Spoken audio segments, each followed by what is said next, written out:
잘 지내셨죠? 우리 김태형 목사님께서 말씀하셨던 것처럼 저희 교회는 그 5월에 어린이 주일, 어버이 주일을 이렇게 따로 지키지 않고 함께 해서 오늘 가정의 주일로 그렇게 지킵니다. 그리고 제가 지난번에 말씀드렸던 것처럼 5월에는 특별히 이제 어린이날도 있고 어버이날도 있고 스승의 날도 있고, 그래서 이제 가정과 또 스승에 관한 이야기들을 우리 좀 함께 나눠보려고 합니다. 특별히 또 오늘은 말씀 이후에 또 우리가 서로 말씀의 나눔을 통해서 또 말씀들이 좀 더 깊게 적용되었으면 좋겠다라는 생각도 있습니다.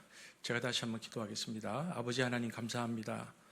오늘 가정주일을 맞이해서 저희 믿음의 공동체가 하나님 앞에 모여서 예배를 드립니다. 가정을 향한 하나님의 뜻을 밝히 알게 도와주시고 순종하게 은혜를 베풀어 주셔서 하나님 나라의 작은 아름다운 공동체가 되기를 원합니다. 우리의 가정이 세상에 하나님의 나라를 세우는 전초기주가 되기를 소망합니다. 이 일을 향한 하나님의 뜻을 알게 도와주옵소서. 예수님 이름으로 기도드립니다. 아멘.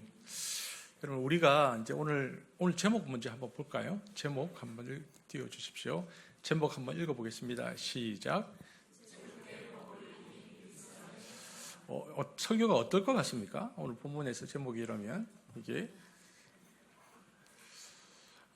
우리가 이제 베드로전서를 봤는데 우리가 마주하는 베드로전서와 또 에베소서에도 이런 가정에 관한 말씀이 나오는데요.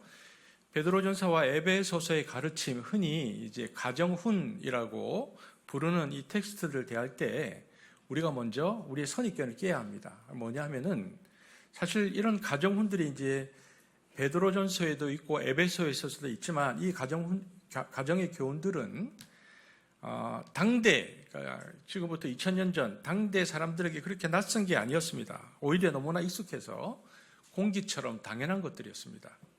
당대 그 로마에서는 그리스 로마 사회의 지성이라는 스토아 철학자들, 특별히 마르쿠스 아우렐리우스 황제 같은 이들이 가정 교훈에 관해서 이미 촘촘한 윤리 체계를 세워두었습니다. 특별히 아리스토텔레스가 시작하고 또 스토아 철학자들이 완성한 오이코노미아라고, 그러니까 가계 관리술, 이런 것들은 제국을 지탱하는 거대한 이념적 기둥이었습니다. 그렇다면 이 당시에 왜 이러한 가정훈들이 잘 정돈되어 있었을까? 왜냐하면 그들에게 가정은 사랑의 공동체이기 이전에 정치적 단위였기 때문에 그렇습니다.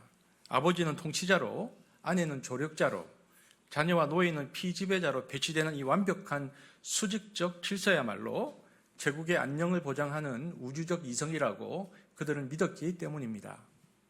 근데 생각해보면 비단 서구뿐만이 아닙니다. 인류 문명은 늘 가정을 통제함으로써 체제를 유지하려고 있었습니다. 고대 바빌론의 그 함무라비 법전은 가부장의 권위가 훼손될 때 사회가 어떻게 붕괴되는지를 경고하면서 엄격한 위계를 법으로 못 박았습니다. 인도의 마누 법전은 여성의 생애를 철저히 남성들의 통제 아래에 가두었습니다. 이런 거죠. 가문의 혈통과 카스트의 순수성을 보존해야 한다는 강요 속에서 여성을 인격체가 아니고 가문의 하나의 부속품으로 전락시킨 것입니다. 우리 역사만 봐도 그렇습니다. 조선 성종 시대에 소외 왕조가 편찬한 내훈 같은 것을 보면요, 사대부 여인들에게 요구한 것은 인격적 주체로서의 삶보다는 가문의 명예를 수호하고 정숙한 도구가 될 것을 명령했습니다. 이처럼 동서고금을 막론하고 가정에서 이렇게 해라라는 교훈들은 늘 있어 왔습니다. 그러나 그 모든 교훈들의 공통점은 언제나 강자의 목소리로 기록된 칠서의 언어였을 뿐입니다.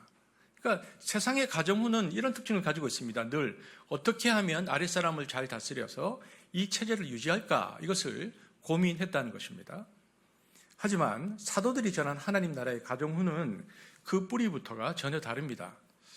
이제 우리는 이 통치와 복종이라는 이 차가운 언어들이 지배하던 그 당시의 세상의 한복판에서 예수가 던진 사랑과 섬김의 언어가 어떻게 가정의 모습을 전혀 다른 모습으로 재정의했는지 우리가 한번 살펴보려고 합니다.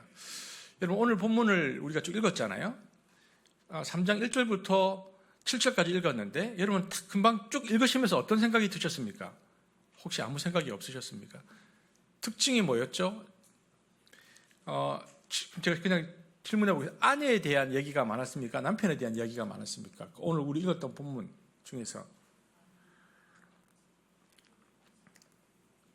좀 어렵습니까? 성경을 가지고 계신 분들, 여러분 3장 1절부터 6절까지는 아내에 대한 이야기입니다. 그리고 7절에 와서 딱 한 절만 남편에 대한 이야기입니다. 양으로 따지면 6대 1입니다. 이걸 두고 사람들이 이제 이렇게 적용하면 어떡할까요? 봐라, 예나 지금이나 여자가 문제다.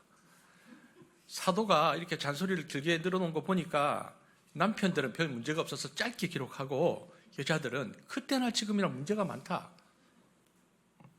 여러분, 이렇게 만약에 생각하면 복음의 맥락을 전혀 읽지 못하는 치명적인 오해입니다.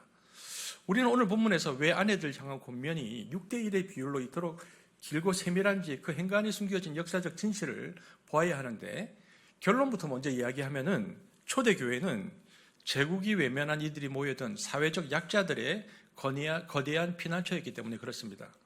역사적 기록과 그 당시 비문들을 통해서 초대교회의 구성원들은 당시 그리스 로마 사회의 그 피라미드를 완전히 거꾸로 뒤집어 놓은 형태입니다. 그러니까 고린도전서에서 사도 바울이 통찰했듯이 세상의 기준으로 보면 미련하고 약하고 천한 자들의 공동체의 주류로 초대교회가 이루어졌습니다. 더 구체적으로 말하자면 초대교회는 건장한 시민권자 남성들의 모임이 아니고 여성과 노예 그리고 사회적 하층민들이 주도했던 공동체였습니다. 그런데 세상의 눈에서 볼 때는 이토록 초라해 보였던 이들의 모임이 놀랍게도 로마의 거리에서는 종교 이상의 고유한 혁명으로 번져가기 시작했습니다. 제국이 우리가 흔히 하는 말로 팍스 로마나 로마의 평화라는 웅장한 이름 아래 칼날과 엄격한 법전으로 질서를 철저하게 유지하려고 할 때 그 화려한 대리석 기둥 뒤편에는 전혀 다른 생명의 세계가 움트고 있었기 때문입니다. 당시의 세상은 시민권과 혈통이라는 잣대로 사람의 값을 매겼지만 복음은 이름조차 불리지 못하던 노예와 그늘진 자들에게 하나님의 자녀라는 전대미문의 존엄을 선물했습니다. 채찍 소리가 낭자하던 제국의 질서 한복판에서 당신은 자유인이고 당신은 나의 형제이고 나의 자매입니다라고 서로의 영혼을 불러주던 이 역설적인 공동체는 로마가 결코 흉내낼 수 없는 가장 위험하면서도 가장 아름다운 대한세계였던 것입니다. 그런데 이러한 해방의 서사에 가장 뜨겁게 반응한 이들이 바로 여성들이었습니다. 그레코 로만 사회에서 여성은 독립된 인격체가 아니고 가부장의 소유물에 가까웠습니다. 그러니까 법적 권리는 박탈당했고 교육의 기회는 차단되었고 심지어 영혼이 있는지조차 의심받던 시대였습니다. 여자가 영혼이 있나? 이러한 때 여성들에게 복음은 닫힌 마음의 빗장을 여는 강력한 열쇠가 되었습니다. 실제 역사적 기록들을 찾아보면요, 초대교회의 성장이 상당 부분 여성들의 헌신과 개종을 통해서 동력을 얻었음을 증명하고 있습니다. 하지만 우리가 살펴보고 있는 것처럼 당시 로마 사회가 그렇게 녹록하지 않았습니다. 왜냐하면 로마의 도덕주의자라고 불리던 프루타르코스 같은 사람들은 아내에게 이렇게 충고했는데, 아내는 남편이 믿는 신들만을 인정해야 하고 대문은 외래미신과 기괴한 예배에 닫혀 있어야 한다, 이렇게 딱 못을 박았습니다. 즉 여자가 자기만의 종교를 갖는다는 것은 남편의 권위에 대한 정면 도전이고 가정의 질서를 파괴하는 불온한 행위로 간주되는 시대였습니다. 이처럼 노예도 자기 주인을 큐리어스라고 불렀고요, 아내도 남편을 큐리어스, 주인이라고 불리는 이 가부장의 종교를 그대로 따르던 것이 아내의 의무였던 제국에서 기독교의 새로운 길을 어떤 여자가, 어떤 아내가 택한다는 것은 목숨을 건 저항이었습니다. 그러므로 오늘 우리가 읽은 베드로전서의 권면이 여성들에게 유독 많은 지면을 할애하고 있는 이유는 결코 우연이 아닙니다. 그것은 당시 공동체의 실질적 주역이자 가정이라는 최전선에서 고군분투하던 그 여성들의 삶을 복음의 관점에서 다시 세우려는 사도의 전략적 배려이고 격려하는 해방의 매뉴얼이었습니다. 여러분, 이제 오늘 본문이 쓰이고 있는 1세기 로마 시대를 정직하게 대면하기 위해서 우리가 두 가지 결정적인 텍스트를 참고하면 되는데, 첫째는 시오노 나나미가 유려하게 풀어쓴 로마인 이야기입니다. 여러분, 로마인 이야기 읽어보셨습니까? 로마인 이야기가 있으면 한번 읽어보십시오. 보면 이것은 그 당시에 로마가 어떤 모습이었는가를 우리에게 가르쳐준 지적 통찰이고요. 둘째는 뜻밖에도 로마의 민낯을 가장 적나라하게 묘사했다는 평가받는 것은 미국 드라마 스파르타쿠스입니다. 혹시 보신 분 계세요? 아무도 안 보셨습니까? 우리는 책도 안 보고 드라마도 안 보고 뭘 보신지 모르겠는데, 그러면 기록에 의하면 스파르타쿠스는 예수님 오시기 전 100년 전 인물이거든요. 그런데 그 드라마가 보여준 로마가 가히 충격적입니다. 화면을 가득 채운 어떤 선열낭자한 폭력과 절대되지 않는 탐욕의 배설들이 처음부터 끝까지입니다. 근데 전문가들이 뭐라고 말하냐면은 1세기 로마의 생 얼굴을 80에서 90% 가깝게 재현한 리얼리티라고 증언합니다. 이 스파르타쿠스라는 드라마가. 근데 여러분, 스파르타쿠스 시대에도 그토록 부패했다면 그로부터 100년이 더 흐른 예수님 당시 로마의 심장은 이미 썩을 대로 썩어 문드러진 상태였다는 것을 우리가 짐작할 수 있습니다. 여러분, 본래 로마를 지탱했던 힘은 절제와 희생이라는 엄격한 내부 윤리였습니다. 초기 로마의 지도자들은 전쟁이 터지면 결코 용병 뒤에 숨지 않았습니다. 올라온의 자제들이 가장 먼저 전선에 선두에 서고 공동체를 위해서 목숨을 던지는 것을 가문의 영광으로 여겼던 것이 로마의 초기 모습입니다. 그래서 시민의 자녀로 태어난다는 것은 생의 절반을 국가라는 재단에 바치겠다는 결단이었고, 그 죽음의 문턱을 넘어서 돌아온 자만이 제국의 지도자들이 될 수 있는 자격을 획득했습니다. 이 무서운 윤리적 탁월함이 로마를 지중해 주인으로 만들었는데, 나중에 로마가 권력의 정점에서 스스로 무너지기 시작합니다. 그러니까 내부의 어떤 도덕적 기둥이 사가서 없어지자 그 마르쿠스 아우렐리우스가 주장했던 스토아 철학은 땅에 떨어졌고요. 남은 것은 외적인 화려함과 그리고 타인을 압살하는 가학적인 유흥뿐이었습니다. 근데 이 타락의 정점에 성의 도구화와 여성을 향한 지독한 편견이 자리 잡고 있었습니다. 여러분, 그 시대의 남자들에게 여성은 어떤 존재였을까요? 딱 두 가지입니다. 하나는 성욕의 대상, 또 하나는 차석 번식의 도구, 이 둘이었습니다. 이게 다였습니다. 귀족 여자를 통해서는 정식 아들을 낳아서 가문을 잇고 나머지 노예 여인들을 마음껏 범해서 그 몸에서 나온 자식들을 다시 노예로 삼아서 자기 재산으로 축적했습니다. 자식이 많을수록 재산이 불어나는 구조였기 때문에 이것이 당시 남성들이 지배하던 사회의 끔찍한 실체였습니다. 그런데 여성들의 삶도요, 다르지 않았습니다. 기괴하게 뒤틀렸는데 그러니까 귀족 가문의 결혼은 오직 가문의 권력을 유지하기 위한 정작일 뿐이었고요. 그러다 보니까 결혼과 연애를 철저히 분리했습니다. 남편 외에 애인을 두는 것은 공공연히 용인되었고요. 아내의 외도를 질투해서 복수하려는 남편을 오히려 남자답지 못한 멍청이라고 비웃는 지경에 이르렀습니다. 그러니까 질투라는 최소한 인간적인 감정마저도 사라진 채 오직 욕망과 권력의 논리만 남은 황폐한 제국이 된 것입니다. 이것이 바로 복음이 직면했던 로마의 적나라한 민낯이었습니다. 당시 여인들은 어땠을까요? 이런 상황이었다면 당시 여인들에게 허락한 생존 법칙은 타인의 욕망을 자극해서 스스로를 증명하는 그런 모습뿐이었습니다. 신부는 무의미했습니다. 그 당시의 아름다움은 뭐냐면 오직 타인의 감각을 마비시켜서 나를 소유하게 만드는 힘으로 정의되었습니다. 그렇게 해야 자기가 생존하고 살아갈 수 있었거든요. 그런데 이때 베드로 사도가 당시 여인들에게 강요되었던 이런 미의 기준, 그러니까 타인의 욕망을 자극해서 스스로를 증명하려고 하는 이런 미의 기준, 어떻게든 남자를 유혹해서 자신의 존재의 가치를 증명하려고 했던 성적인 아름다움을 단호히 거부하라고 명령합니다. 베드로전서 3장 3절 말씀인데요. 이런 배경 속에서 이 말씀이 주어졌죠. 읽어보겠습니다. 시작. 너희의 단장은 머리를 꾸미고 금을 차고 아름다운 옷을 입는 외모로 하지 말고. 여러분, 이것은 멋부리지 말라는 식의 낡은 훈계가 아닙니다.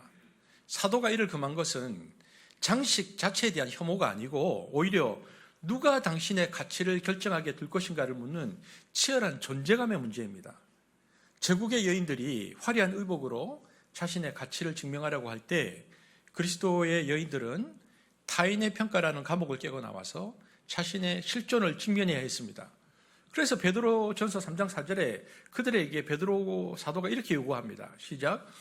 오직 마음에 숨은 사람을 온유하고 안정한 심령에 썩지 아니할 것으로 하라. 여러분이 보면 베드로 사도가 강조한 온유하고 안전한 심령은 유약함이 아니고 세상의 유혹과 충동이 거세게 몰아쳐도 그 중심이 하나님께 뿌리 박혀 있기 때문에 이리저리 휘둘리지 않는 내면의 고유한 질서를 뜻합니다. 이것이 바로 시간이 흘러도 결코 낡아지지 않는 썩지 아니할 진짜 아름다움의 실체다. 사도 바울이 당시의 아름다움과 그리고 신앙적 아름다움을 비교해서 이렇게 말하고 있는 것입니다. 여러분, 그래서 초대교회가 놀랍게도요, 당시에 그 아름다움을 바꾸어서 경건미의 아름다움으로 바꾸어 놓았는데, 초대교회가 일궈낸 이 경건미의 혁명은 이후에 천년이라는 시간 동안 중세를 지탱하는 거대한 미학적 질서가 되었습니다. 이런 거죠. 화려한 장식 없이도 빛나는 영혼의 위엄을 발견하는 것은 분명 인류 정신사의 위대한 도약이었습니다. 하지만 우리 인간의 발걸음은 늘 위태로운 것이 한쪽 극단의 간신히 벗어나면 어느새 반대편 극단으로 치우치고 마는 제어되지 않는 시계추와 같습니다. 그러니까 인류의 어떤 정신사가 한쪽으로 이렇게 가잖아요. 그러면 이쪽 극단으로 갔다가 다시 이쪽으로 가버립니다. 그러니까 고대 로마가 육체적 쾌락이라는 탐욕에 취해서 스스로를 무너뜨렸다면 중세는 반대로 영혼의 순결에만 매몰된 나머지 하나님이 빚어놓으신 육체의 선함마저 죄악이라는 어둠 속에 가둬버렸습니다. 모든 여성을 성모 마리아처럼 규격화하려고 했던 이 극단적인 중세 영성주의는 하나님이 창조하신 생동감 넘치는 육체의 가치를 부정하는 또 다른 결핍을 낳고 말았습니다. 그래서 그렇게 중세 천년을 지나오다가 16세기에 인류 문명은 다시 한번 거대한 반전의 분기점을 맞이합니다. 이쪽에 갔다가 이쪽으로 갔다니까 바로 르네상스라는 폭발적 획인데요. 중세 천년간 억눌렸던 인문주의가 전면에 등장하면서 문명은 서둘러서 고대 그리스 로마의 미학적 문법을 다시 복원해냈습니다. 그래서 육체의 곡선과 남녀의 성적 아름다움을 찬양하는 시대가 다시 열린 겁니다. 문제는 이 시계추가 500년이 지나는 동안에 멈추지 않고 21세기에 이르러서 또다시 극단에 도달했다는 것입니다. 그래서 우리가 살고 있는 이 현대 문명은 인간을 다시금 영혼 없는 신체이자 인격 없는 기능으로 환원시켰고 2000년 전 로마가 탐닉했던 그 타락한 전철을 기시감 있게 반복하고 있습니다. 여러분, 오늘날 21세기 오늘날 우리 문명이 정의하는 여성의 아름다움은 뭡니까? 그렇다면 이렇게 갔다가 다시 이렇게 왔어요. 그 핵은 뭡니까? 섹슈얼 뷰티입니다. 우리는 지금 지성미도 청성미도 건강미도 심지어 땀 흘려 일하는 노동의 숭고함마저도 변방으로 밀려난 시대를 살고 있습니다. 대중매체와 자본이 기획한 아름다움 오직 하나인데요, 여성을 대면하는 순간 즉각적인 성적 자극이 유발되어야만 제대로 된 미학이라는 아주 기괴한 문법에 갇혀 있습니다. 아름다움의 지평이 굉장히 초라해졌습니다. 다시 극단으로 가면서 모든 치장과 노력이 성적 매력이라는 단 하나의 과정을 향해서 맹목적으로 질주할 때 우리 안의 고유한 생명력은 시들어갑니다. 그러니까 2000년 전 로마의 타락한 가치체계가 자본이라는 세련된 옷을 입고 다시 21세기에 우리 곁에서 부활하고 있는 것입니다. 그러니까 역설적이게도 2000년 전이나 지금이나 이 지독한 과잉의 역사 한복판에서 초대교회가 선포한 그런 아름다움 말고 경건미는 로마가 세운 미학의 질서 자체를 뿌리쳐 흔드는 사건이었습니다. 그러니까 그죠? 외형적인 아름다움에 극대화되어 있는 상황, 21세기도 마찬가지인데요. 그때 사도들이 요구한 것은 내면의 경건미거든요. 근데 여러분, 내면에 내린 이 경건은 삶의 외형에 뭘 가져다 줬냐면 절제라는 고귀한 형식을 보유했습니다. 그러니까 내면의 경건이 있는 사람은 삶의 외형에 절제를 준다라는 것이죠. 그래서 당시 기독교 여성들이 보여준 기품은 제국이 탐닉하던 덕지덕지 덧붙이는 과잉이 아니었습니다. 탐욕스러운 장식을 걷어내고 본질의 순수함만 남긴 절제미이자 단순미였습니다. 이것은 꾸밀 줄 몰라서 나타난 결핍이 아니었습니다. 내면의 충만함이 밖으로 배어나오면서 불필요한 군더더기를 스스로 거부한 선택된 간결함이었습니다. 제국이 장식의 감옥에 갇혀 있을 때 그리스도인의 여성들은 비움으로써 더 강렬하게 존재를 드러내는 새로운 아름다움의 시대를 열었던 것입니다. 오늘 여기 미학 공부하신 분들도 좀 계실 텐데 오늘날 미학을 공부하는 전문가들이 공통적으로 하는 말이 있습니다. 결국 최고의 아름다움은 뭐냐면 단순함에 있다는 겁니다. 그러니까 화려한 수사로 100마디 말을 늘어놓는 것보다 이런 거 있죠. 이렇게 기가 막히게 휘어진 선 하나, 이 선 하나가 우리 마음을 더 깊게 울릴 때가 있지 않습니까? 그것은 단순히 무언가를 생략하거나 아끼는 차원의 문제가 아닙니다. 우리가 단순함에 매료되는 진짜 이유는 그 정갈한 여백 속에 비로소 그 물건이나 사건의 본질이 선명하게 드러나기 때문입니다. 그러니까 여러분, 참된 아름다움은 무언가를 더해서 만들어지는 것이 아니고 본질을 가리는 허상을 걷어낼 때 완성됩니다. 여러분, 우리가 꼭 기억해야 할 것이에요. 성경에 절제도 있는데 아름다움은 절제라는 형식을 잃어버리는 순간 기괴한 추함으로 전락합니다. 우리가 경계해야 할 탐욕스러운 아름다움, 그 악마적 미학의 실체는 뭐냐면 멈춰야 할 지점을 상실한 과잉입니다. 그러면 이 아름다움이라는 이름이 굉장히 취해지죠.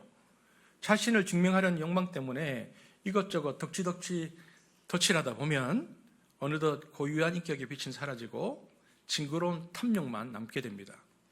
타인의 시선을 포획하기 위해서 넘쳐 흐르다가 결국 존재의 본질까지 망가뜨리는 것, 그것은 미학이 아니고요, 절제가 거세된 시각적 폭력일 뿐입니다. 당시 로마의 거리에서는 타인의 시선을 포획하려는 욕망의 경쟁이 가득했습니다. 여인들은 금붙이를 덕지덕지 붙이고 기괴한 장식으로 자신을 표현하면서 나를 보라고 아우성쳤죠. 그러나 그 화려한 장식 아래에는 누군가에게는 선택받지 못하면 곧 사라져버릴 것 같은 존재의 불안이 짙게 깔려 있었던 것입니다. 근데 그런 서슬퍼런 욕망의 한복판에서 그리스도의 여성들은 전혀 다른 길을 걸었습니다. 그들의 미학은 화려함을 덧칠하는 더함이 아니고 불필요한 욕망을 걷어내는 비움과 절제에서 시작되었습니다. 여러분, 이것은 단순한 검소함이 아닙니다. 내가 누구인지 알고 하나님의 사랑 안에서 이미 나의 가치를 발견한 자만이 누리는 단단한 존재의 여유였습니다. 겉모양을 지정해서 나를 증명할 필요가 없기 때문에 그들은 비로소 외적인 목매무로부터 자유로울 수 있었습니다. 처음에는 세상의 자극적인 화려함에 사람들이 동화되어 있었기 때문에 잘 보이지 않았는데, 그러나 시간이 점점 지나면서 자세히 보고 오래 볼수록 그 단정한 옷매무새와 정결한 머릿결 사이로 도저히 흉내낼 수 없는 인격의 깊이가 그 여인들에게 배어나오고 있다는 사실들을 알게 되었습니다. 그것은 육체의 말초적 감각을 흔드는 자극이 아니고 보는 이의 영혼을 가만히 건드리는 고요한 영적 울림이었습니다. 그러니까 자극의 과잉에 지쳐있던 로마인들은 점차 이 고요하고 단단한 기품에 마음을 빼앗기기 시작했습니다. 억지로 꾸미지 않아도 내면의 충만함으로 인해서 스스로 빛을 내는 이 절제의 미학이야말로 욕망으로 가득 찬 세상을 이기는 진짜 아름다운 얼굴이었기 때문에 그렇습니다. 그런데 이 고요한 빛이 가정이라는 담장을 넘어서 로마의 앞방과 거실로 그리고 마침내 제국의 거대한 역사 속으로 소리 없이 스며들기 시작했는데, 여러분, 초대 교회의 그 당시의 그 기록들을 보면 처음 보기에는 여인들이 모인 굉장히 초라한 낯선 곳처럼 보였거든요. 하지만 이들의 삶의 결로 증명해낸 새로운 미학적 대안은 난공불락 같은 로마의 가정들을 안에서부터 하나씩 무너뜨리기 시작했습니다. 감각적인 쾌락과 말초적인 자극에 지쳐서 심령이 메말라버린 불신 남편들이 아내의 그 흔들림 없는 정갈함과 단단한 기품에 서서히 압도당하기 시작한 것입니다. 그 거룩한 질서 속에서 자라난 자녀들은 부모의 요란한 훈계가 아니고 삶의 무게를 묵묵히 견뎌내는 어머니의 뒷모습을 통해서 전혀 다른 세상을 보기 시작합니다. 그러니까 이런 거죠. 놀라운 어떤 사상이 들어왔는데 욕망을 쫓지 않아도 충분히 아름답고 소유하지 않아도 넉넉할 수 있다는 그 신부론 생의 원리를 아이들은 그 어머니의 정결한 일상 속에서 배우기 시작한 것입니다. 이러한 변화가 맺은 가장 눈부신 열매는 인류 지성사의 건이라고 말하는 성 어거스틴의 회신입니다. 방탕한 천재였던 그를 굴복시킨 것은 당대 최고의 철학적 논중이나 화려한 수사학이 아니었습니다. 그의 영혼을 끝내 사로잡은 것은 평생 곁에서 지켜본 어머니 모니카의 단정한 뒷모습이었습니다. 세상의 쾌락에 취해서 비틀거리는 아들의 눈에 모진 풍파 속에서도 온유함을 잃지 않고 하나님 앞에서 스스로를 가꾸던 어머니의 절제된 삶은 제국의 어떤 철학보다 압도적인 진리의 광채로 그에게 다가왔습니다.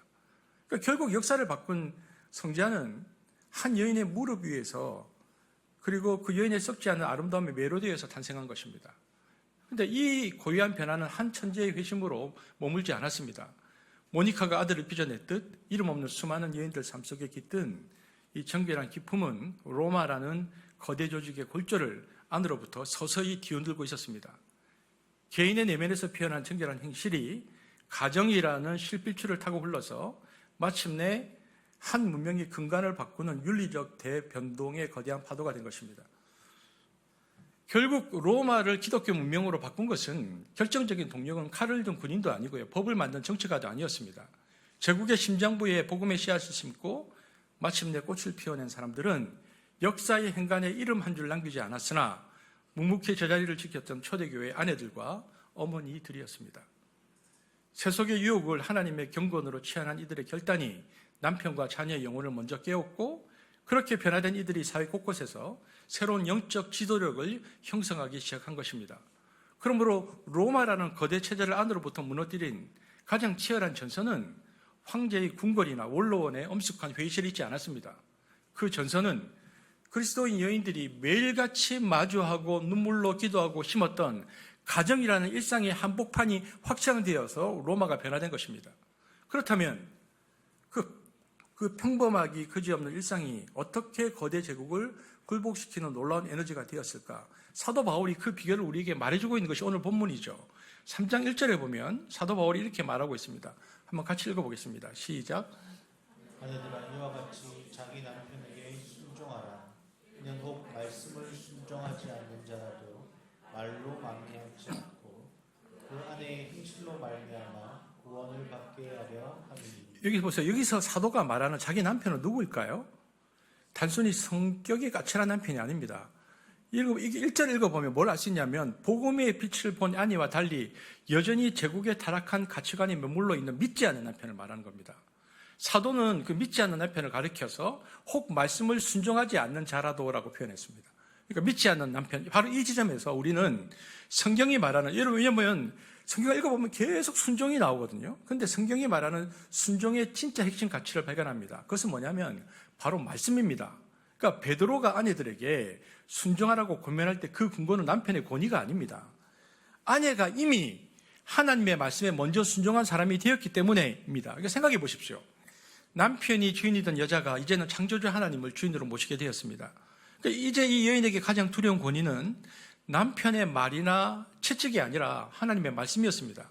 그러니까 오늘 여기서 말하는 순종의 원리는 이런 겁니다. 나는 이제 남편의 노예가 아니라 하나님의 종이다. 그런데 나의 진짜 주인 하나님께서 나의 남편을 사랑하고 인격적으로 대우하고 그 자리를 지키라고 명령하신다. 그래서 나는 내 남편이 무서워서가 아니고 내 진짜 주인이신 하나님의 말씀에 복종하기 위해서 당신에게 순종하는 것이다. 여러분, 이것이 왜 놀랍고 무서운 논리냐 하면요, 남편이 아무리 폭력을 휘두르고 위협해도 이렇게 생각하고 있는 여인의 영혼을 굴복시킬 수 없기 때문입니다. 그러니까 이 여인의 순종은, 남편에 대한 순종은 남편의 힘에서 나오는 것이 아니고 하늘의 명령에서 나오는 것이기 때문에 그렇습니다. 그러니까 결국 이 순종은 비굴함이 아니고 압도적인 영적 우위입니다. 세상의 질서, 그러니까 남편의 권위보다 더 높은 질서, 하나님의 말씀을 따르는 사람이 보여주는 여유이자 품격이 순종의 모습으로 나타나는 것입니다. 남편은 아내를 자기 마음대로 휘두르려고 하지만은 아내는 그 너머에 있는 하나님의 말씀을 보고 웃으면서 견딥니다. 그러니까 이 말씀에 근거한 당당한 순종이 남편의 양심을 찌르는 겁니다. 그러면서 남편이 이런 생각을 하는 거죠. 도대체 저 여자를 움직이는 진짜 권위는 뭔가? 그러니까 세상의 위협 앞에 흔들리지 않는 이 거룩한 자유로서의 순종은 남편의 가슴에 어떤 거룩한 당혹감을 줍니다. 아니, 나의 권위로 저 여자를 굴복시킬 수 없다는 사실을 어느 순간 깨닫게 되는 겁니다. 남편은 자신이 휘두르던 세상의 힘이 결코 닿을 수 없는 고귀한 인격적 영역을 목격하게 되는 것입니다. 여러분, 이것은 기싸움이 아닙니다. 단순히 힘과 위계로 사람을 지배할 수 있었고 믿었던 제국의 논리가 그리스도의 말씀에 사로잡힌 한 여인의 정갈한 기품 앞에서 근본적인 한계를 드러내고 있는 겁니다. 이처럼 힘의 질서가 힘을 잃고 낡은 권위가 무너져 내리는 그 지점에서 사도들은 세상이 한 번도 가보지 않는 전혀 새로운 길을 제시하는데, 그것은 권위의 충돌, 그러니까 남편과 아내라는 이 권위의 충돌에서 그것을 사랑의 질서로 바꾸라는 겁니다. 이것이 하나님 나라의 질서라는 거죠.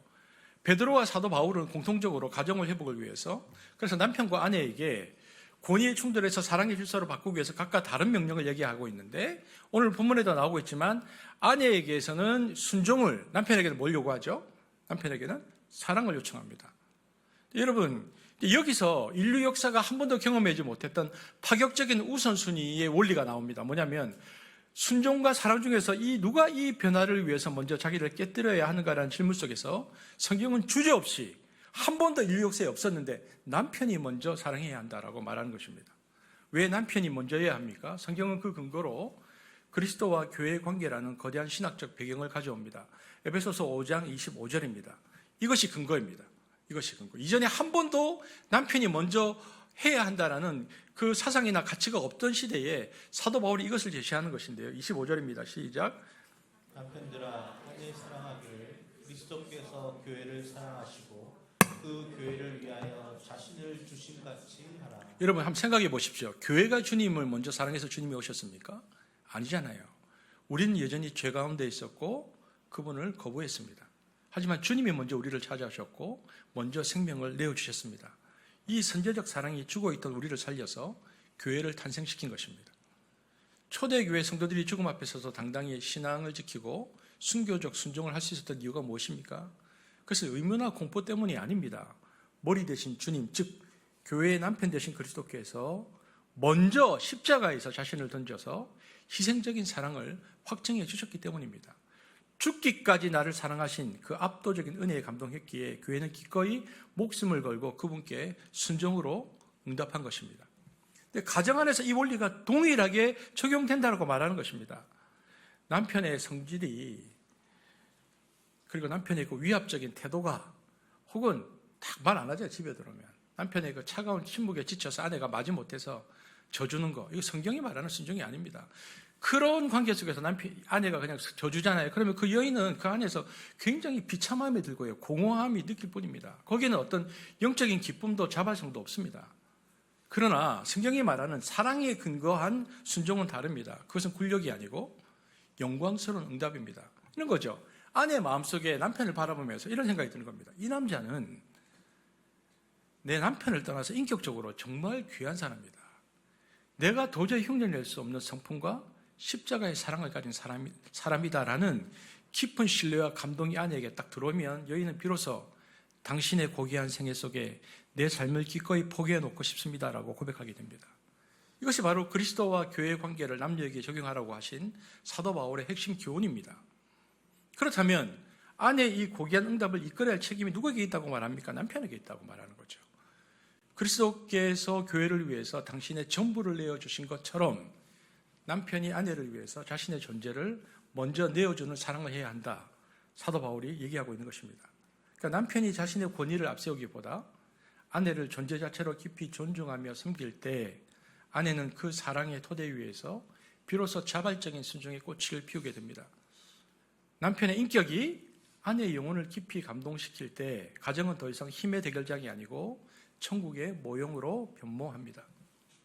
이 자발적이고 행복한 연합이 일어나기 위해서 성경은 남편들에게 준엄하게 명령하죠. 그것은 이게 생각해 보면 굉장히 너무 도전적인 건데요. 그리스도께서 교회를 위해서 생명을 주신 것처럼 아내를 향해서 생명의 건 헌신을 하라고 말하고 있는 겁니다. 그러니까 그냥 여기서 말하는 아내를 사랑해야 되는 것이 단순히 뭐 이렇게 조금 노력하고 또 감상적인 그런 느낌이 아니라는 것입니다. 매일의 일상 속에서 남편이 자기의 고집을 죽이고 나의 이기심을 내려놓고 오직 아내의 생명이 풍성해지는 일을 위해서 자신을 기꺼이 제물로 내어놓는 자기의 비움의 사랑을 하라. 그리스도께서 하신 것처럼 매일매일 그렇게 해보라.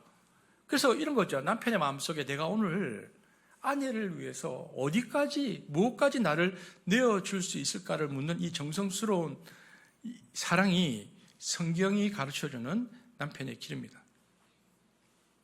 남편이 이토록 진실하고도 치열하게 자신을 내어줄 때 아내 마음속에 어떤 변화가 일어날까요? 그 지극한 사랑을 받는 아내는 남편의 얼굴에서 마치 야곱이 그렇게 고백했던 것처럼 그리스도의 형상을 보게 됩니다. 여러분, 2000년 교회 역사가 주님의 사랑에 감격해서 수많은 순교자를 낳았듯이 아내 또한 그 사랑에 감동되어서 이토록 나를 아껴주는 사람을 위해서 내 삶을 오롯이 헌신하는 것은 나의 가장 큰 행복이다라고 고백하게 되는 것입니다.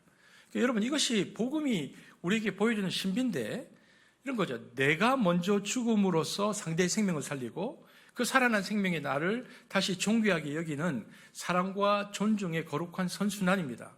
그러니까 성경은 이 아름다운 역설이 우리 집 식탁과 거실에서 매일같이 일어나야 한다. 그리고 일어나기를 기대하고 있는 것입니다. 그런데 여러분 생각해 보십시오. 적어도 제가 지금까지 했던 얘기는 그래도 예수 믿는 부부끼리는 이 원리를 실천하는 것은 머리로는 수긍이 갑니다. 어렵지만 그래 남편이 나를 위해서 그토록 헌신해 준다면 나 역시 기쁘게 응답할 수 있지. 남편도 그래 내가 예수를 믿는 자로서 그렇게 해보지. 실천이 버거울 뿐 논리는 선명하잖아요. 하지만 오늘 사도가 편지를 보낸 대상은 전혀 다른 처지에 놓인 이들입니다. 바로 사도 바울이 오늘 본문에서 편지를 보낸 사람은 복음의 가치를 알지 못하는 배우자와 함께 삶의 무게를 견뎌야 하는 그 당시의 아내들이었습니다. 그러니까 그런 아내들에게는 먼저 된 사랑이라든지 따스한 배려가 그건 기대할 수가 없죠. 때로는 구박과 타박이 일상이 되고 결혼 전에 감언이설은 간대 없이 세월의 흔적 앞에서 무리한 본색을 드러내죠. 함부로 내뱉은 말에 가슴은 미어지고 배우자의 신실하지 못한 행동을 지켜보면서 아내의 심정은 분노와 슬픔으로 타들어갑니다. 그러다가 이제 남편들이 어디 가고 그 당시도 마찬가지였을 겁니다. 비슷한 아픔을 가진 여인들이 모이면 그 고통은 더 메아리가 되죠. 서로의 상처를 보듬다 보면은 자연스럽게 이런 말들을 서로 주고받게 됩니다. 왜 이런 무시와 아픔을 내가 견디며 살아야 되지? 이제는 지금이라도 내 인생을 차려야 되는 거 아닌가? 정당한 권리를 주장하고 그 권리에서 벗어나서 당당해지는 것이 맞아. 여러분, 근데 이런 생각들은 틀린 생각이 아닙니다. 인간의 존엄성을 무너뜨리는 무례함에 대항하고 자신을 지키려 하는 것은 우리에게 주어진 소중한 권리입니다. 나도 참을 만큼 참았다. 이제는 무너진 내 자존감을 회복하겠다는 그 처절한 결단은 한 인간으로서 자신을 지키기 위한 지극히 당연한 몸부림입니다. 그리고 그 아픔을 겪어본 사람이라면 누구나 그 결단 앞에 돌을 던질 수가 없습니다. 그것은 지극히 자연스러운 본능이자 어쩌면 정당한 저항입니다. 그것이 우리가 배운 공평함의 문법이죠. 내 삶이 미치는 장사가 되도록 그냥 방치할 수는 없지 않습니까? 그런데 오늘 사도가 그것이 이 세상이 가지고 있는 어떤 공평함의 문법인데 전혀 다른 차원의 이야기를 한다는 겁니다. 이런 거죠. 그러니까 사도가 너희는 아내들에게 말하는 겁니다.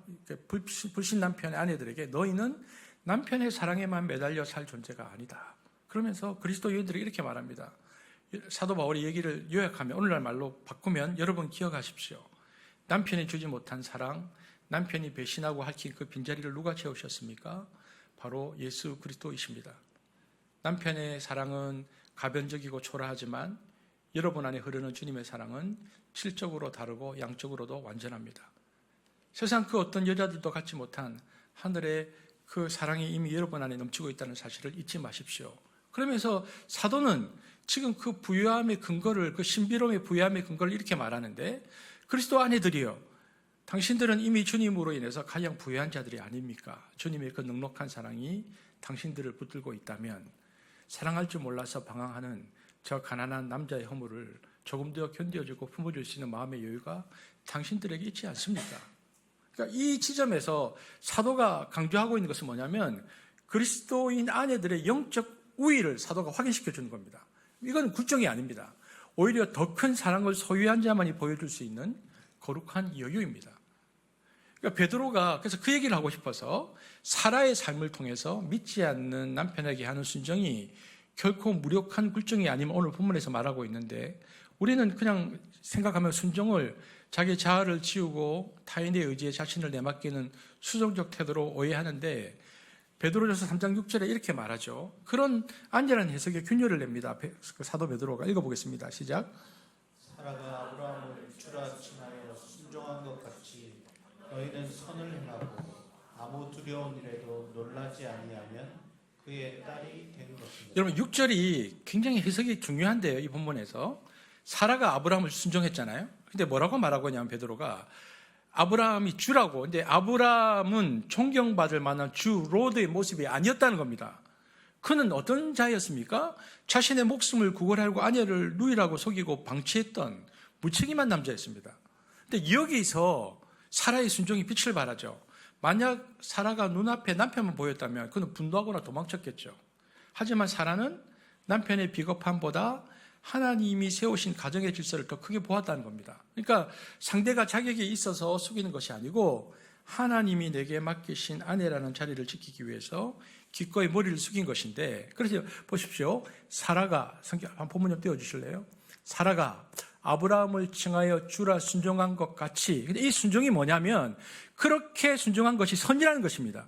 성경이 말하는 첫 번째 선은 그래서 하나님께서 주신 질서를 지켜내는 인내가 선이라는 것입니다. 그러니까 결국 성경이 말하는 순종의 실체는 깊은 윤리적 차원을 내포하고 있습니다. 그래서 그 뒤에도 이렇게 돼 있죠. 선을 행하고 아무 두려운 일에도 놀라지 말라. 그러니까 내가 상대방보다 약해서 굽히는 것이 아니고 하나님 나라의 선을 이루기 위해서 내가 먼저 선택한 능동적인 응답, 어떤 상황 속에서도 선한 길을 걷겠다는 치열한 의지, 이것이 진짜 순종이고 그런 윤리적 결단이 있어야 하나님께서 그것을 진짜 선으로 인정하신다. 여러분, 여기 계신 아내분들에게 제가 한번 여쭤볼까요? 남편이 아내인 여러분에게 진짜 막 전율과 감동을 느낄 때가 언제일 것 같습니까? 뭐 언제일 것 같아요? 혹시 뭐 그런 경험이 있기는 합니까? 우리가 어떨 것 같습니까? 근데 한번 역지사지로 생각해서 남편이 언제 아내에게 전율과 감동을 느낄 만큼 감동할 것 같습니까? 단순히 밥을 잘 차려주거나 고분고분할 때가 아닙니다. 그럼 더 무섭습니다. 그러면 남편이 어떤 선, 성경에서 말하는 이 선이라는 전선에 홀로 딱 서 있게 되는 거예요. 자기가 원하지 않았지만, 근데 아내가 그 곁에서 기꺼이 동지가 되어줄 때입니다. 남자가 이렇게 해야 옳은 일인데 이렇게 딱 하려다 보니까 정말 손해가 막심한 거예요. 바른 결정을 내렸다가 직장에서 실직하게 딱 하게 되는 거예요. 지금 이렇게 하면 동료들도 등을 돌리고 세상이 비웃죠. 그때 남편이 굉장한 고독을 느끼죠. 바로 그때 아내가 그 선 앞에서 남편이 갈등할 때 남편이 손을 잡으면서 이렇게 말하는 겁니다. 여보, 걱정하지 마세요. 지금 당신 정말 옳은 일을 한 거예요. 바른 결정이에요. 비록 당분간 돈이 안 들어오고 아이를 뒷바라지가 힘들어도 괜찮아요. 내가 당신 옆에 있잖아요. 끝까지 당신 편이 되어줄게요. 옳은 일을 하기 위해서 남편이 결정을 했을 때입니다. 그 순간 아내는 더 이상 단순한 와이프가 아닙니다. 그는 남편의 생애를 함께 짊어진 인생의 동지입니다. 이때 남편의 가슴속에 어떤 생각이 드냐면 사랑한다, 예쁘다는 감탄을 넘어서 감동이 휘몰아치죠. 나는 이 여자를 믿는다. 나는 이 여자에게 내 인생을 의지한다는 절대적 신뢰의 관계로 진입하는 겁니다. 이것이 바로 외모나 성적인 매력이 아니고 경건미와 윤리로 무장된 여성만이 보여줄 수 있는 내면의 위험입니다. 비록 남편이 하나님을 모르는 사람이라 할지라도 그가 양심을 따라서 어떤 선한 일을 하려고 할 때 아내가 강력한 연대자가 되어주면 남편은 아내를 전혀 다르게 보기 시작하죠. 도대체 내 아내 같은 이 여자가 이 세상에 또 있을까? 그리고 이 여자가 믿는 하나님은 어떤 분위기에 이런 용기를 주나? 사도 베드로는 바로 이 지점을 꿰뚫어서 우리에게 말하고 있는 것입니다. 그러니까 100마디의 전도지보다 강력한 것은 남편이 세상에서 홀로 선을 위해서 싸울 때 기꺼이 그 옆에서 십자가를 나누어지는 아내의 두려워하며 정결한 행실입니다. 그래서 본문에서 가장 중요한 단어가 뭐냐면은 베드로전서 3장 1, 2절에 본다는 남편이, 불신 남편이 보고 있다. 한번 볼까요? 시작. 아내들아, 이와 같이 자기 남편에게 순종하라. 이는 혹 말씀을 순종하지 않는 자라도 말로 말미암지 않고 그 아내의 행실로 말미암아 구원을 받게 하려 함이니 너희의 두려워하며 정결한 행실을 봅니다. 여기서 본다는 단어 있죠. 이 본다는 그리스말 단어가 어떤 거냐면 남편이 아내의 삶을 현미경 보듯이 세밀하게 그리고 넋을 잃고 주목하기 시작했다는 뜻입니다.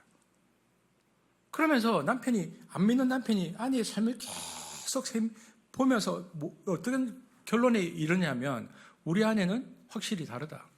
생각하는 결이 다르고 위기 앞에서 추구하는 아름다움이 다르다. 내가 저 여자에게 쏟아붓는 초라한 사랑에 비하면 아내는 도저히 계산이 안 되는 넉넉한 위로와 격려를 내게 돌려주고 있다. 남편이 아내의 내면에 깃든 이 낯설고도 고귀한 윤리를 목격하는 순간 그는 아내라는 존재 자체에 압도당하기 시작합니다. 돋보기를 들어주지 않아도 아내의 인격이 남편의 삶 속에서 눈부시게 돋보이기 시작하는 것입니다. 여러분, 말로 바가지를 긁어서 남편을 예수 믿게 하려는 여자에게 여자가 세상에서 가장 미련한 여자입니다. 이런 거죠. 이봐, 당신 교회 안 가서 사업 망하는 거야. 너 그러다가 꼭 벌 받아. 이런 독한 말을 하면 어느 남편이 교회를 가고 싶겠습니까? 하나님 있다 그래도 네가 믿는 하나님은 절대 안 믿는다. 내가 네처럼 될까 봐 두렵다. 문을 걸어 잠그지 않겠습니까? 오늘 성경은 단호하게 말합니다. 말로 하지 말고 그 아내의 행실로 말미암아. 그러니까 하나님을 두려워하는 그 깊은 경외심에서 배어나오는 정결한 삶, 선을 향해 미동도 하지 않고 서 있는 견고한 자세, 그리고 내가 준 것보다 훨씬 더 큰 사랑을 돌려주는 그 비상식적인 넉넉함, 남편은 바로 그 경건한 아름다움에 무너지는 것입니다. 도대체 내 아내를 저토록 단단하고 아름답게 만드는 힘은 어디서 나오는 거냐? 저 여자가 믿는 예수는 누구냐?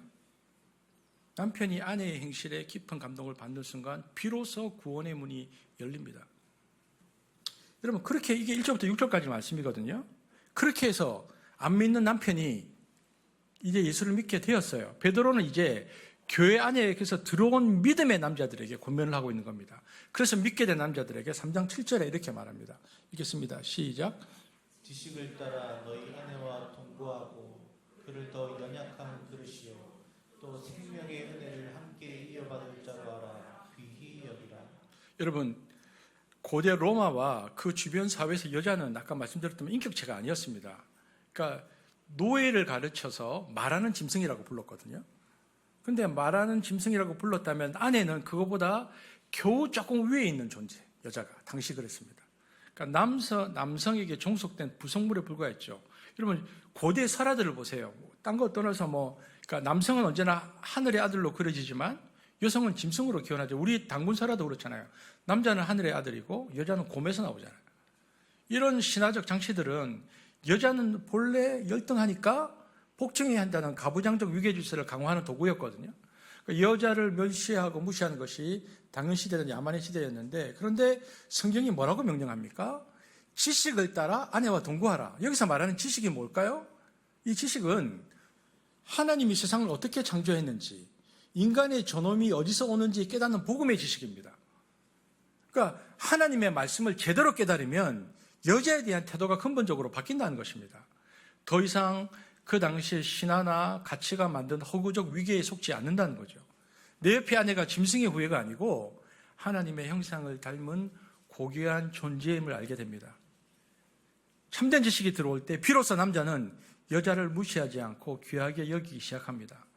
이것이 당시 사회를 뒤흔드는 가치관의 혁명이었습니다. 근데 여러분, 이 본문에 지금 잘 안 보이는데, 근데 이 본문에서 제가 이 설교를 하다가 잠깐 멈춘 부분이 있는데, 더 연약한 그릇이라는 부분에서 우리가 솔직해질 필요가 있습니다. 우리 남편들에게 물어보겠습니다. 아내를 가만히 보고 있으면 정말 연약한 그릇처럼 보이십니까? 솔직히 말씀드리면 우리 남편들 마음속에 이런 생각이 들 때가 있습니다. 아무리 봐도 나보다 센데, 정신력도 체력도 나보다 더 센데, 말싸움에서도 도저히 이길 재간이 없는데 어딜 봐서 연약한 그릇인가? 결혼 전에는 분명히 순한 양인 줄 알고 결혼했는데 살다 보니까 양이 아니고 나를 몰고 다니는 베테랑 양치기를 만난 거예요. 늑대인 줄 알았던 내가 어느새 아내라는 양치기 지팡이 끝에서 일사불란하게 움직이고 있는 모습을 발견하는 거예요. 여러분, 하지만 성경이 말하는 연약한 그릇은 이런 거죠. 능력이 부족하거나 기가 죽어 있다는 뜻이 아닙니다. 이것은 이런 뜻입니다. 정확한 뜻은 값비싼 보물일수록 더 조심스럽게 다루어야 한다는 비유입니다. 그러니까 이런 거죠. 질그릇은 막 다뤄도 되지만 귀한 청자나 얇은 크리스탈자는 아주 작은 충격에도 금이 갈까 봐 우리가 애지중지하지 않습니까? 그러니까 아내가 나보다 힘이 세고 기가 강해 보여도 하나님 보시기에는 남편의 세심한 배려와 존중이 없으면 상처받기 쉬운 세상에서 가장 귀하게 보호받아야 할 존재라는 뜻입니다. 양치기처럼 나를 막 휘두른 것 같아 보여도 실은 그 내면에 하나님의 은혜를 갈구하는 고귀한 영혼이 있음을 보라는 겁니다. 남편에게. 무엇보다 남편에게, 그러면서 아내를 귀하게 여겨야 할 진짜 이유가 있다. 베드로전서 3장 7절입니다. 시작. 이는 너희 기도가 막히지 아니하게 하려 함이라. 형제 여러분, 여기서 남편 여러분, 여기서 깜짝 놀라지 않습니까? 우리가 그토록 부르짖어도 기도응답이 더뎠던 이유가 바로 여기에 있던 겁니다. 하나님은 당신의 귀한 딸인 아내를 함부로 대하고 멸시하는 남편의 기도를 기쁘게 받지 않는다. 아내를 귀히 여기지 않는 남자의 기도는 하늘 문턱을 넘지 못하고 막혀버린다는 것이 성경의 원리입니다. 결국 여러분 이런 거죠. 아내를 공경하는 게 영성이라는 겁니다. 성경에서 말해주는 게 기도의 문을 여는 열쇠는 금식이나 철야 이전에 내 곁에 아내를 존귀하게 대우하는 일상의 태도에 있다. 여러분 오늘부터 아내 공경 영성을 우리가 좀 회복했으면 좋겠습니다. 아내를 생명의 공동 상속자로 예우할 때 비로소 우리의 기도가 하늘에 닿고 또 하나님의 복이 흘러넘친다는 겁니다. 결국 오늘 사도 베드로가 우리 남편들에게 던지는 메시지는 단 한 문장으로 수렴되는데 너희는 아내를 존귀히 여겨라. 이 짧은 문장 속에 제국의 질서를 뒤엎는 복음의 준엄한 무게가 들어있습니다. 아내를 소유물이나 도구로 여기던 시대의 문법을 깨뜨리고 하나님의 형상을 닮은 거룩한 존재로 대접하라는 명령입니다. 동시에 사도는 아내들에게도 정중하고도 강력한 도전을 하는데 배우자의 어떤 가변적인 감정이나 불완전한 사랑에 일희일비하지 말고 그리스도께 받은 그 압도적인 사랑에 여러분의 존재를 깊게 뿌리 박으십시오. 비록 사랑이 조금 부족하고 표현이 있었던 남편일지라도 그 결핍의 공간을 주님의 넉넉함으로 채워낼 수 있는 순종의 실력을 키우십시오. 이것은 나약한 이들의 굴욕적인 굴종이 아닙니다. 오히려 사랑 없는 남편을 변화시키고 무너진 가문을 재건하는 세상에서 가장 강력하고도 혁명적인 영적 무기입니다. 그러니까 내가 죽어서 상대를 살리는 그리스도의 이 방식이야말로 가장 견고한 마음의 빗장을 여는 유일한 열쇠이기 때문에 그렇습니다. 베드로가 이제 이 얘기를 하고 2000년이 지났죠. 2000년이 지난 지금도 여전히 도달하기 힘든 이 높은 가치를 그 당시에 말했다는 것이 사실 굉장히 놀랍습니다. 그러나 오늘 우리는 이 가정주의를 맞이해서 다시금 이 말씀을 우리의 겸허하게 가슴에 한번 새겨봅니다. 그래서 저는 이 말씀을 준비하면서 우리 공동체의 모든 가정 위에 자아를 깨뜨려서 생명을 살리는 이 사랑과 정규의 은혜가 충만하여져서 성경에서 말하는 그 성경에서 우리에게 말해주고 있는 그 가정의 아름다움이 회복되어지는 가정이 되어지기를 주의 이름으로 축복합니다. 기도하겠습니다.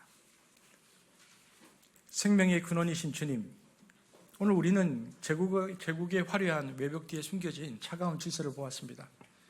혈과 통제, 위계와 복종이라는 이름으로 서로를 짓누르던 로마의 문법이 오늘날 우리 집 거실 위에도 여전히 드리워져 있음을 정직하게 고백합니다. 주님, 우리에게 먼저 사랑하는 용기를 허락해 주십시오.